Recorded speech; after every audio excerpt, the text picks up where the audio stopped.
Yo, est-ce que ça vous est déjà arrivé d'avoir la sensation de plafonner dans votre carrière ou dans vos relations? Alors même que, surtout pour votre carrière, vous avez des compétences techniques indéniables, vous performez, vous êtes le meilleur dans votre domaine, et pourtant, il y a des promotions qui vous passent sous le nez, il y a des opportunités qui vous passent sous le nez, on semble vous reprocher des choses sur votre manière de gérer une équipe, sur votre manière d'interagir avec vos collègues, et vous ne comprenez pas exactement d'où ça vient. Si c'est votre cas, peut-être que vous manquez d'intelligence émotionnelle. Pour ceux qui ne me connaissent pas, je m'appelle Charles Coissy, je suis coach thérapeute et je suis en train de lire un bouquin donc, qui s'appelle L'intelligence émotionnelle de David Goleman, qui est en deux parties. Et il se base sur beaucoup d'études psychologiques, de psychiatrie, pour nous expliquer le concept d'intelligence émotionnelle. Donc tout ce que je vais vous dire aujourd'hui sera basé sur ce bouquin qui est extrêmement long. Donc si vous voulez pas le lire, je ne vous en voudrais pas, mais je vous le conseille si la psychologie et les comportements humains vous intéressent. Donc l'intelligence émotionnelle, qu'est-ce que c'est? Vous avez sûrement déjà entendu parler du QI, du quotient intellectuel. Et bien récemment, il y a un nouveau concept qui émerge, qui est construit à peu près sur la même base, qui s'appelle le quotient émotionnel. Donc, on a compris, on a observé que avoir un gros QI ne vous garantit pas de réussir dans votre carrière, ne vous garantit pas simplement d'avoir le succès que vous espérez. Par contre, le meilleur indicateur qui justement décrit la réussite, qui est lié à la réussite, c'est le quotient émotionnel et l'intelligence émotionnelle.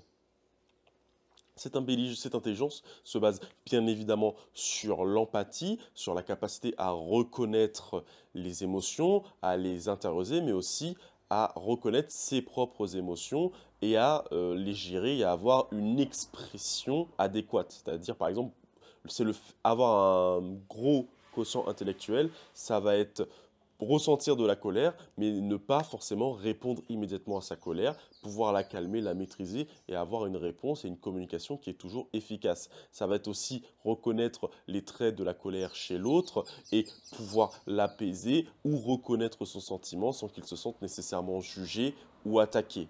Par exemple, si vous avez lu le livre Attachement en français, euh, on vous a sûrement parlé, vous connaissez peut-être sûrement, mais si vous n'avez pas lu le livre, le concept d'attachement sécure, évitant et anxieux. Les sécures ont par définition une grande intelligence émotionnelle parce qu'ils arrivent à voir au-delà des mots de leur partenaire qui soient anxieux ou évitants et ils arrivent à voir l'intention derrière, ils arrivent à voir l'émotion derrière et à avoir une réponse appropriée. C'est-à-dire que dans le livre, il donnait un exemple d'une femme qui disait à son mari qu'elle était déçue que son entreprise ne performe pas autant qu'elle espérait. Et lui, au lieu de le prendre personnellement, parce que c'est quand même une attaque assez violente, surtout qu'il ne s'y attendait pas du tout, c'est vraiment venu de nulle part, bah, il a eu une réponse adaptée, il a répondu, je comprends que tu sois inquiète par rapport à tout ce qui se passe, à ta situation et au fait que mon entreprise marche bien. Mais ne t'inquiète pas, ça va bien se passer.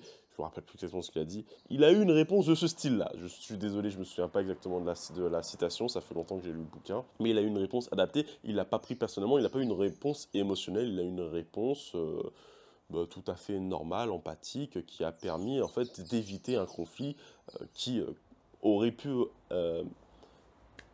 qui aurait pu arriver simplement. Donc ça, c'est de l'intelligence émotionnelle. Et en quoi cette compétence est utile dans votre travail, vous allez me dire, je vais vous le dire. L'intelligence émotionnelle, c'est particulièrement efficace dans votre travail parce que toutes les compétences émotionnelles que vous allez acquérir vont venir comme multiplicateurs, vont venir multiplier, décupler votre hard skill, votre compétence technique.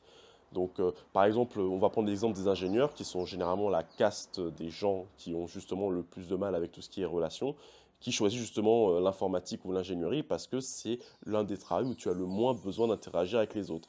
Sauf que tu as une grande adéquation, tu as besoin d'une grande compréhension de ce que veulent tes clients.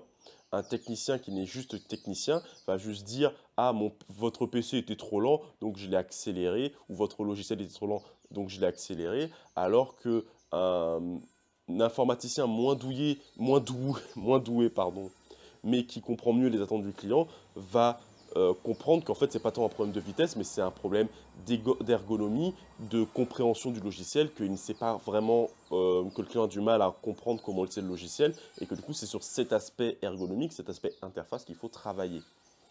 Donc ça, c'est un exemple dans la relation client-patron, client-entrepreneur, mais même pour discuter avec vos collègues, quand vous avez des tâches à transmettre, des dossiers à faire monter, ces dossiers ont beaucoup plus de chances d'être bien traités, d'être pris en priorité si vous vous entendez, si le receveur s'entend bien avec l'expéditeur.